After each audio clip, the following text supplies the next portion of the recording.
El testamento de papá me dejó helada, la fortuna era para mi hermana. A mí solo me dejó un terreno para, según ella, humillarme. Fue en ese lugar donde descifré el verdadero mensaje de mi padre. Me llamo Solana y tengo 35 años. Mi historia no comienza con un final feliz, sino con un final. El final de mi padre, don Silvestre, y con él, el final de la vida que conocía. El aire en la oficina del notario se sentía denso, pesado con el aroma a papel viejo y un dolor que no se había dicho. Llevaba una semana sintiendo que caminaba bajo el agua, cada movimiento lento, cada sonido amortiguado por el luto. Mi madre, doña Alma, estaba sentada a mi lado, pero su mano no buscaba la mía. Sostenía la de mi hermana mayor, Luzmira, mientras le susurraba palabras de consuelo que a mí no me llegaban. Luzmira, siempre la estrella, lucía un traje negro impecable, su dolor tan elegante y bien presentado como todo en su vida. Yo, en cambio, sentía que mi vestido negro era un disfraz que no lograba ocultar el desorden de mi alma. El notario, un hombre de gestos medidos y voz monótona, se aclaró la garganta. Procederemos con la lectura del testamento de don Silvestre Rivas. Mi corazón dio un vuelco. Durante los últimos 5 años, mi vida había girado en torno a mi padre. Había puesto en pausa mi maestría en agronomía cuando su salud empezó a fallar. Había aprendido el ritmo de sus medicamentos, el sonido de su respiración por la noche, las historias que repetía en sus momentos de lucidez. Había sido mi trabajo, mi propósito, mi todo. La voz del notario continuó, desglosando los bienes con una frialdad legal. La hacienda de Aguacates, la promesa, incluyendo la casa principal, la maquinaria y las tierras productivas, las cuentas de inversión y los activos líquidos, sumando un total aproximado de $10 millones, son para mi amada hija mayor, Luzmira. Sentí como el aire se escapaba de mis pulmones. Mi madre apretó la mano de Luzmira con más fuerza, asintiendo levemente, como si el universo simplemente se hubiera reordenado a su estado natural. Miré a Luzmira. Una pequeña y fugaz sonrisa de suficiencia cruzó sus labios antes de volver a componer un gesto de solemne gratitud. No era sorpresa, era confirmación. Me sentí invisible. Un fantasma en el funeral de mi propia vida. Había asumido, no sé qué había asumido. Quizás una división justa, un reconocimiento a mis años de sacrificio. Pero la voz del notario aún no había terminado. Finalmente, dijo, ajustándose las gafas, para mi hija menor, Solana, a quien le debo la paz en mis últimos años y mi más profundo afecto, le dejo el terreno de 5 hectáreas en la propiedad conocida como El Yermo. El Yermo. El nombre resonó en mi cabeza como una burla. Un terreno que mi padre había comprado hacía décadas, una franja de tierra seca y pedregosa de la que siempre se reía, llamándola su capricho inútil. No valía nada. El silencio en la sala era más pesado que antes. Lo rompió Luzmira. Se inclinó hacia mí, su aliento con un ligero aroma a menta y veneno. Supongo que papá quería darte un lugar para que reflexiones, susurró, su voz tan baja que solo yo pude oírla. Para humillarte una última vez. No respondí. No podía. Las palabras se habían atascado en mi garganta, ahogadas por una mezcla de incredulidad y un dolor tan agudo que me robaba el aliento. Mi madre me dirigió una mirada fugaz, no de compasión, sino de fastidio, como si mi mera presencia fuera una inconveniencia en el gran día de Luzmira. Pobrecita, le dijo a mi hermana, ignorándome por completo, qué gran responsabilidad para ti, mi reina. Pero tú puedes con todo. En ese momento, el dolor por la muerte de mi padre se transformó en algo más complejo, más oscuro. Era el dolor de la traición. No solo por parte de mi hermana y mi madre, sino por el hombre al que le había dedicado mi juventud. El hombre cuyos últimos años había cuidado con una devoción incondicional. ¿Por qué, papá? ¿Por qué me hiciste esto? La pregunta rebotaba en el vacío de mi mente sin encontrar respuesta. Me levanté de la silla, sintiendo las miradas de todos sobre mí, y salí de la oficina sin decir una palabra. No había nada que decir. El testamento había hablado por todos. Conduje de vuelta la promesa, la hacienda que había sido mi hogar desde que nací. Las hileras de árboles de aguacate pasaban a mi lado como fantasmas verdes. Cada árbol, cada sendero de tierra, cada rincón de la casa principal estaba impregnado de recuerdos de mi padre. Pero al llegar, un camión blanco con el logo de una cerrajería estaba estacionado frente a la entrada. Un hombre estaba terminando de instalar una cerradura nueva y reluciente en la gran puerta de madera. Luzmira estaba en el porche, con los brazos cruzados, esperándome. Su postura era la de una reina reclamando su castillo. «Llegas justo a tiempo», dijo, su tono carente de toda emoción. «Necesito que saques tus cosas. Tienes 1 hora». «¿1 hora?», repetí, mi voz era un susurro ronco. «Luzmira, esta es mi casa». «Era tu casa», corrigió fríamente. «Ahora es mi propiedad, y francamente, necesito mi espacio para empezar a organizar todo». «No quiero sonar cruel, pero ya no tienes nada que hacer aquí». Subí las escaleras, cada peldaño un esfuerzo monumental. Mi habitación, el santuario donde había crecido, leído y llorado, de repente se sentía ajena. Empecé a meter mi ropa en una maleta vieja, mis movimientos mecánicos, entumecidos. Mis libros, mis cuadernos de la universidad, los pocos objetos personales que poseía. Todo parecía insignificante. Mis ojos se posaron en una fotografía enmarcada sobre mi mesita de noche. Era una foto de mi padre y yo, de hacía unos 15 años, en estas mismas tierras. Él me rodeaba con el brazo, ambos sonriendo a la cámara, con la tierra y los árboles como telón de fondo. Era un recordatorio de un tiempo más simple, un tiempo en que yo era su pequeña agrónoma, su chica de la tierra. Alargué la mano para tomarla, pero la voz de Luzmira me detuvo desde la puerta. «Eso se queda», dijo, tajante. «Es decoración de la casa. Pertenece a la propiedad». La miré, buscando un atisbo de la hermana con la que había crecido, la niña con la que había compartido secretos bajo las sábanas. Pero no había nada. Solo una extraña con ojos fríos y un corazón de piedra. «Él era mi padre también», logré decir. «Y él decidió dejarte un terreno baldío». «Supongo que cada quien tiene lo que se merece», respondió, y se dio la vuelta, dejándome sola con el eco de su crueldad. Dejé la fotografía. No iba a discutir. No tenía la fuerza. Terminé de empacar en silencio y bajé con mis 2 maletas y una caja de libros. Luzmira no me ayudó. Simplemente se hizo a un lado, observando, asegurándose de que no me llevara nada que no me correspondiera. Mientras metía mis pocas pertenencias en mi viejo coche, la ironía me golpeó. Luzmira, que vivía en un lujoso apartamento en Guadalajara y visitaba la hacienda un par de veces al año para las fiestas, ahora era la dueña de todo.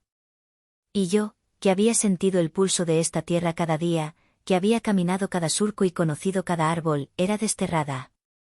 El viaje a El Yermo fue un borrón de lágrimas y recuerdos. Recordé el día que recibí la carta de aceptación para mi maestría, con una beca completa. Mi padre se había puesto tan orgulloso. Pero unas semanas después, recibió su diagnóstico, y la decisión fue instantánea. No había nada que decidir. Mi lugar estaba con él. Recordé las visitas de Luzmira, como entraba como un torbellino de perfume caro y noticias emocionantes de la ciudad. Mi madre la seguía a todas partes, presumiendo de su hija exitosa.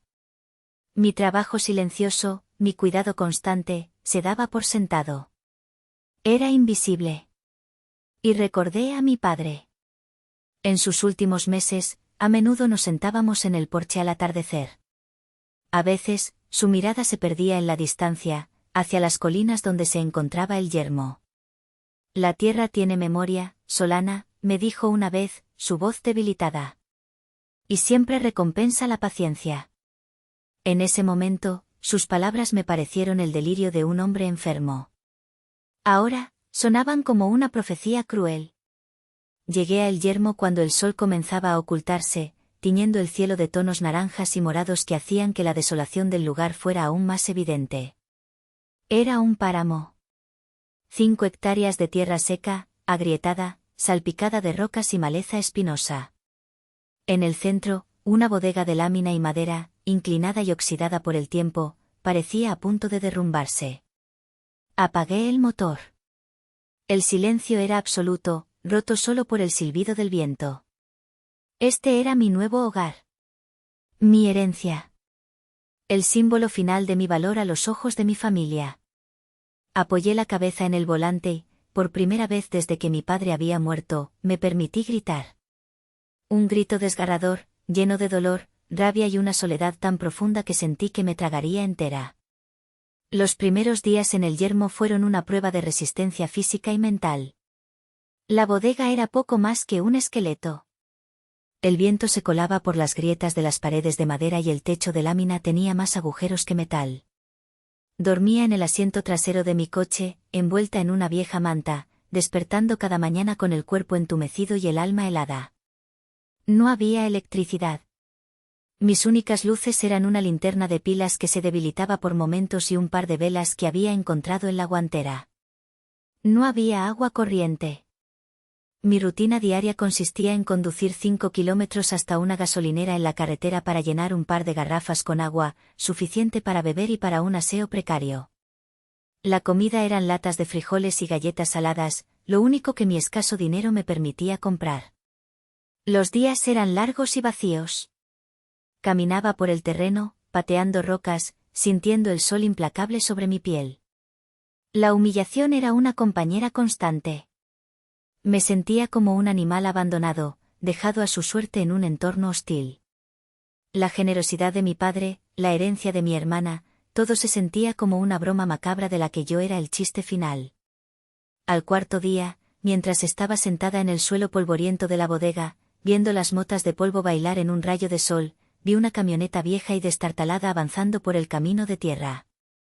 Era mi tío Ciro, el hermano menor de mi padre. Tío Ciro era un hombre de pocas palabras y manos curtidas por el trabajo. Se bajó de la camioneta y me miró, sus ojos reflejando una tristeza genuina. No me abrazó ni me dijo que todo estaría bien. En su lugar, empezó a descargar cosas de la parte trasera de su vehículo sin decir una palabra. Un garrafón de 20 litros de agua purificada, una caja con comida no perecedera, una lámpara de queroseno y una pequeña estufa de gas de un solo quemador. Para que empieces, dijo finalmente, su voz grave y rasposa. No tenías por qué, tío, murmuré, avergonzada de mi estado. Él se encogió de hombros, su mirada recorriendo el páramo. Tu padre era un hombre sabio, Solana. A veces, su sabiduría dolía. Era complicado. Pero nunca fue un hombre cruel. Recuerda eso. Mira más allá de lo evidente. Se quedó un momento más, observando el horizonte, como si buscara algo que yo no podía ver.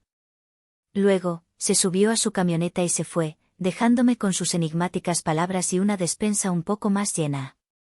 Sus palabras, mira más allá de lo evidente, se quedaron flotando en mi mente, una pequeña chispa en la oscuridad de mi desesperación. Pero esa chispa casi se extinguió una semana después, con la llamada telefónica que lo cambió todo. Era mi madre. Mi corazón dio un brinco estúpido de esperanza. Quizás llamaba para ver cómo estaba. Quizás el remordimiento la había alcanzado. Solana, dijo, su voz tensa, sin ningún preámbulo. Necesito que vengas a la ciudad mañana. Hay unos papeles que tienes que firmar. ¿Papeles? ¿Qué papeles?, pregunté, confundida. Son para que Luzmira pueda liquidar una de las inversiones de tu padre. Es algo técnico. El notario dice que se necesita la firma de ambas herederas, por ridículo que suene. La palabra, heredera, salió de su boca como un insulto. Sentí un nudo de hielo en el estómago. Mamá, ¿no vas a preguntarme cómo estoy, si necesito algo? Hubo una pausa. Pude oír su suspiro de impaciencia al otro lado de la línea. Ay, Solana, no empieces con tus dramas. Tu hermana está manejando un imperio, tiene responsabilidades reales. Yo estoy tratando de ayudarla. Tú no tienes nada más que hacer, te sobra el tiempo. Así que, por favor, no seas egoísta y ven a firmar. Nos estás retrasando. Y colgó. Me quedé con el teléfono en la mano, el pitido de la línea muerta resonando en mis oídos. Egoísta. Retrasando. Sobra el tiempo. Cada palabra era una bofetada. En ese instante, algo dentro de mí se rompió. O quizás, algo se solidificó. La tristeza que me había paralizado se evaporó, y en su lugar, quedó una determinación fría y dura como el diamante. Mi madre no me veía. Mi hermana me despreciaba. Y mi padre me había dejado una prueba. Las palabras de mi tío volvieron a mí, mira más allá de lo evidente. De acuerdo. Si esto era un acertijo, lo resolvería. Si era una prueba, la superaría. Dejé de llorar por la familia que había perdido y decidí empezar a luchar por la única persona que me quedaba, yo misma. La llamada de mi madre fue el catalizador.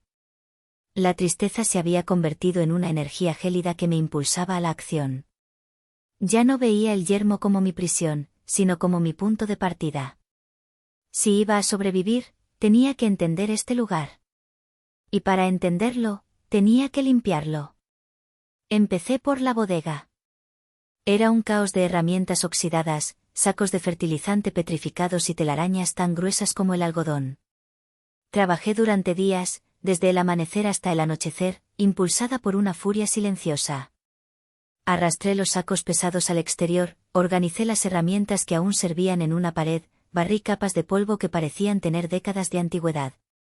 Era un trabajo agotador, pero cada músculo dolorido me recordaba que estaba viva, que estaba luchando. En el rincón más oscuro de la bodega, escondido bajo una lona podrida, encontré un viejo baúl de madera con herrajes de hierro forjado. No tenía candado. Con el corazón latiéndome con una mezcla de temor y expectación, levanté la pesada tapa. No había dinero.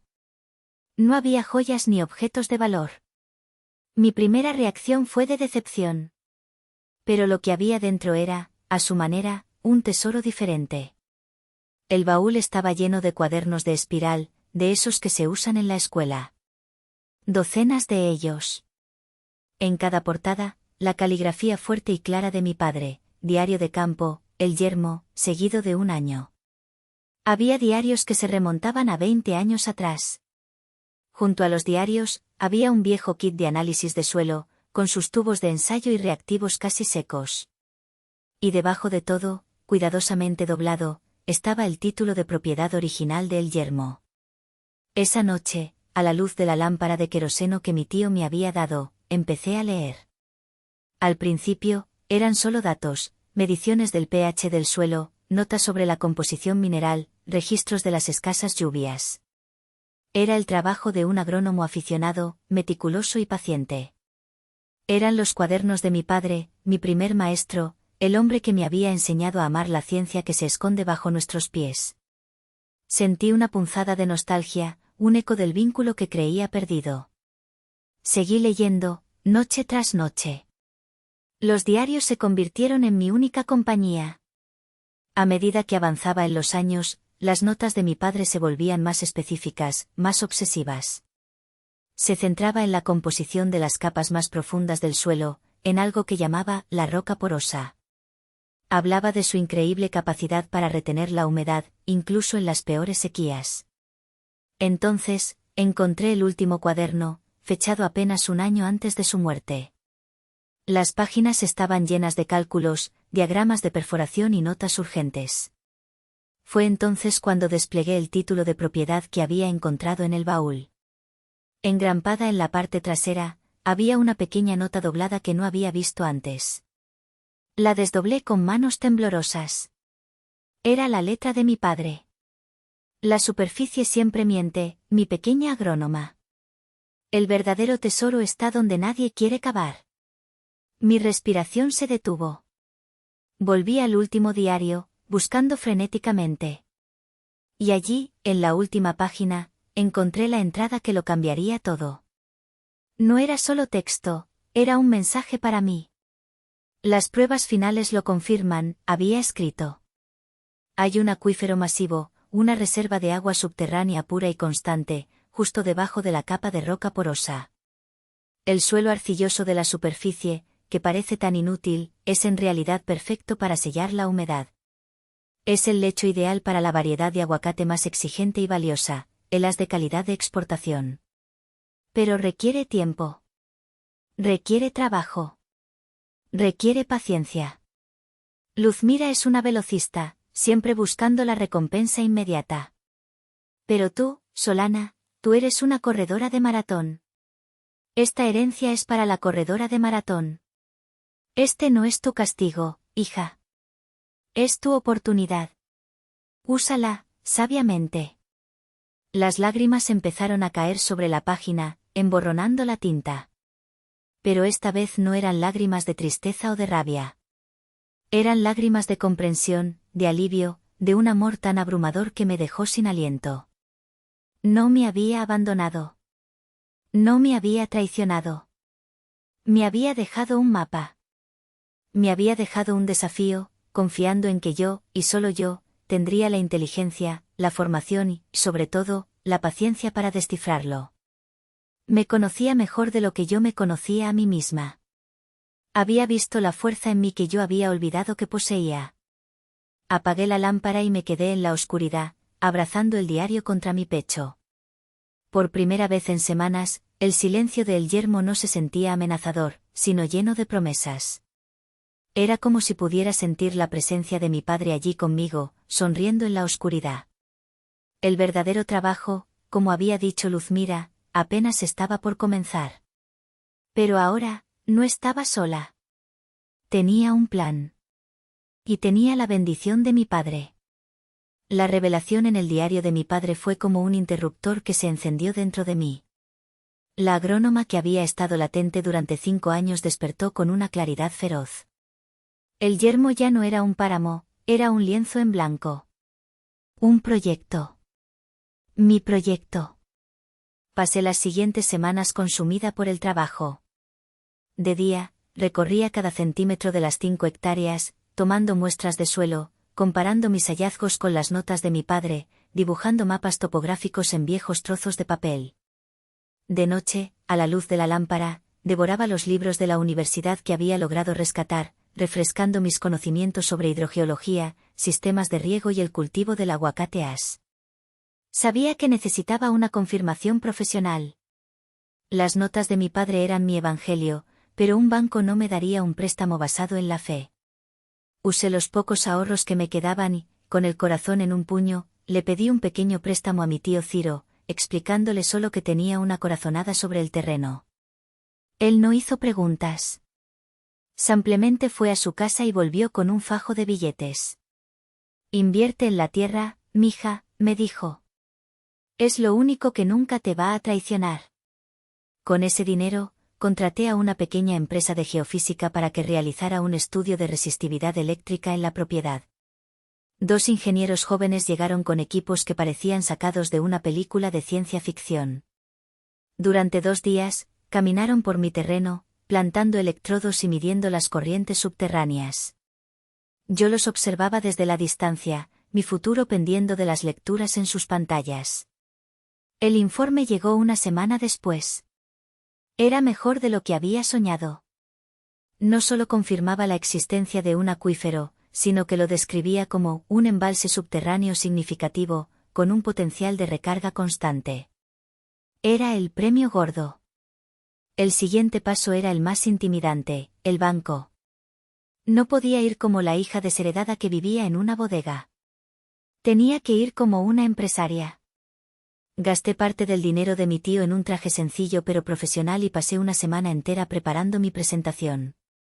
No era solo una solicitud de préstamo, era un plan de negocios de 20 páginas, detallando cada fase del proyecto, desde la perforación del pozo hasta la primera cosecha, con proyecciones financieras, análisis de mercado y un estudio de viabilidad.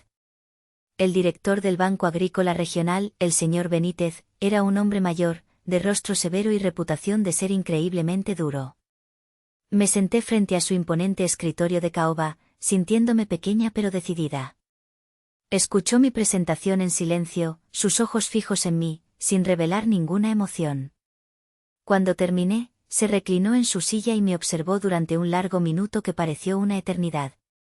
Señorita Rivas, dijo finalmente, su voz grave. Veo docenas de solicitudes como esta cada mes. Hijos de hacendados que creen que la agricultura es un juego. Pero usted es diferente. Se inclinó hacia adelante, tomando mi plan de negocios entre sus manos. Usted no habla de ganancias rápidas. Habla de la salud del suelo. Habla de riego por goteo para conservar el agua. Habla de un proyecto a 5 años. Usted habla el idioma de un verdadero agricultor, no el de un especulador. Su padre, don Silvestre, era cliente de este banco. Un hombre honorable y sabio. Hizo una pausa, y por primera vez, vi un destello de calidez en sus ojos. Veo que la sabiduría se hereda tanto como la tierra. Su crédito está aprobado. Salí del banco sintiendo que flotaba. No era solo por el dinero. Era por la validación. El señor Benítez no me había visto como una víctima. Había visto a una profesional. Había visto el legado de mi padre en mí. La batalla apenas comenzaba, pero había ganado la primera guerra. La aprobación del crédito marcó el comienzo de la transformación. El yermo, el páramo silencioso, cobró vida con el rugido de la maquinaria. La primera gran victoria fue la perforación del pozo. Recuerdo el día que la broca finalmente alcanzó el acuífero y un chorro de agua clara y fría brotó de la tierra. Lloré de alegría. Era el sonido de la vida, la promesa de todo lo que estaba por venir. Los siguientes 18 meses fueron un torbellino de trabajo incesante.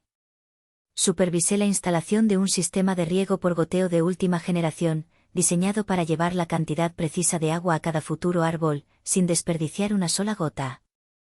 Contraté a un pequeño equipo de trabajadores locales, hombres del pueblo que al principio me miraban con escepticismo, pero que pronto llegaron a respetar mi conocimiento y mi ética de trabajo.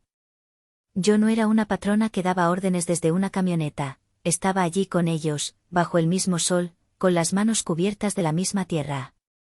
No construí una casa. Reparamos y ampliamos la bodega para convertirla en una oficina funcional y un almacén de herramientas.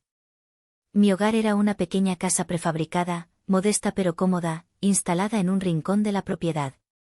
Cada peso del préstamo se reinvertía en la tierra. Finalmente, llegó el día de la siembra. Cientos de pequeños árboles de aguacateas, cuidadosamente seleccionados de un vivero certificado, fueron plantados en hileras perfectas. Caminaba entre ellos cada tarde, revisando su progreso, hablándoles como si fueran mis hijos. Eran la encarnación de mi esperanza, la prueba viviente del plan de mi padre. Mientras el yermo florecía, yo también cambiaba. Mi piel se curtió por el sol, mis manos se llenaron de callos, pero mis ojos brillaban con un propósito que nunca antes habían tenido. Había encontrado mi lugar en el mundo, no en la sombra de mi hermana ni al lado de la cama de mi padre, sino aquí, en mi tierra, construyendo mi propio futuro. No tuve contacto con mi familia. Escuchaba rumores a través de mi tío Ciro. Luzmira estaba viviendo a lo grande, viajando por Europa, remodelando la casa de la hacienda. Aparentemente, le había dicho a la familia que yo había tenido una crisis nerviosa y que había decidido vivir como una ermitaña. Nadie me llamó para comprobar si era cierto. La revelación pública de mi éxito no fue algo que yo planeara. No hubo una confrontación dramática ni un anuncio triunfal. Sucedió de la manera más silenciosa y, por eso mismo, más poderosa. Un agrónomo de una cooperativa local visitó mi propiedad, intrigado por los rumores de un proyecto innovador en el infame yermo. Quedó tan impresionado que contactó a un amigo periodista de Tierra Fértil, la revista agrícola más respetada de México. Unas semanas después, un fotógrafo y una periodista pasaron un día entero conmigo. Les conté mi historia, no la parte familiar, sino la historia de la tierra, la ciencia detrás del proyecto, la visión de un futuro sostenible. No supe más hasta que un día, mi tío Ciro llegó con una copia de la revista. En la portada, a todo color, había una fotografía mía. No era la Solana pálida y derrotada que había dejado la hacienda. Era una mujer de 37 años, de pie en medio de un campo de árboles jóvenes y verdes, con el sol a sus espaldas. Mi cabello estaba recogido en una coleta, mi rostro no tenía maquillaje, pero mi sonrisa era genuina y mis ojos miraban directamente a la cámara, llenos de una fuerza tranquila. El titular decía, El milagro de El Yermo, la agrónoma que convirtió un páramo en un imperio de oro verde. No sentí arrogancia ni un deseo de venganza. Sentí una profunda sensación de paz. Había honrado a mi padre. Había demostrado mi valor, no a mi familia, sino a mí misma. La revista estaba sobre la mesa. El mundo ahora sabía la verdad. Y yo sabía que, tarde o temprano, la noticia llegaría a oídos de Luzmira. Luzmira vio la revista. Me la imaginé perfectamente. Estaría sentada en la cafetería más exclusiva de Guadalajara, probablemente después de una sesión de spa. La portada de Tierra Fértil no era su lectura habitual, pero estaría en la mesa de al lado, o quizás un conocido se la mostraría en su teléfono con un comentario casual, «Oye, Luzmira, ¿esta no es tu hermana?». Imaginé su incredulidad inicial, seguida por una ola de frío que ni el café más caliente podría disipar.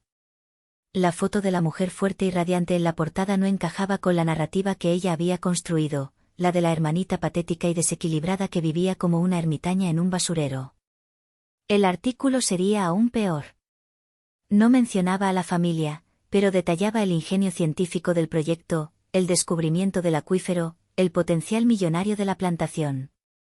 Cada palabra era una bofetada a su ego, una prueba irrefutable de que el terreno inútil era, de hecho, una mina de oro. Su mundo, construido sobre la base de ser la hija superior, la heredera inteligente, comenzó a desmoronarse. Supe por mi tío que sus problemas no eran solo de orgullo. Sus malas inversiones, aconsejada por amigos superficiales que buscaban comisiones rápidas, habían resultado ser un desastre. La remodelación de la hacienda había costado el doble de lo presupuestado. Su estilo de vida, lleno de viajes, coches y lujos, era un pozo sin fondo. El dinero, que parecía infinito, de repente tenía un límite. La hacienda, la promesa, sin la gestión cuidadosa y el conocimiento profundo de mi padre, estaba empezando a generar más gastos que ganancias. Pasaron 2 meses. 2 meses en los que esperé, no con ansia, sino con una calma inevitable. Sabía que vendría. Y un día, lo hizo. Su Mercedes de lujo, ahora un modelo un poco más antiguo, levantó una nube de polvo al entrar en mi propiedad. Se bajó del coche. No era la reina altiva del día del funeral. Se veía demacrada, sus ojos rodeados de ojeras, su ropa caracolgando de un cuerpo que había perdido peso por el estrés. Me encontró en la pequeña y moderna oficina que había construido junto a la bodega original. Yo estaba revisando unos informes de crecimiento de los árboles, con una taza de café en la mano. Levanté la vista cuando ella entró, sin decir nada.